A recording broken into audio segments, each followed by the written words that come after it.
One of the things I'm trying to do on here is to help people to understand that we're asking the wrong question. It's not about how it looks. It should be, how does it work? Now, so let me give you an example. If I was to put a plate of food in front of you and ask you to eat that food, then your stomach is going to be full, and it's going to be full of good, healthy stuff that's going to nourish your body. Or I give you a plate of sand, and I tell you to eat the plate of sand.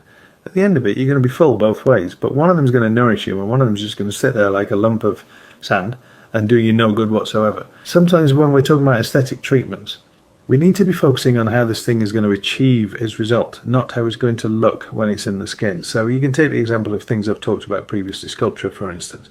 Put a bunch of it in the skin, yes, it's going to volumize, but how does it work? Well, it works by inflammation. How about instead we do things to the skin that work physiologically with your skin as nature intended your skin to be? There are treatments out there.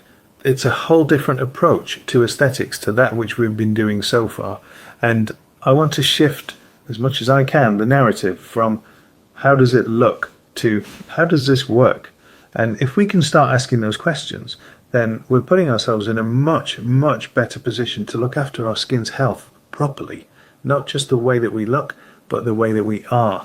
How is our skin optimized as opposed to how is our skin inflamed and full? Imagine if we did this.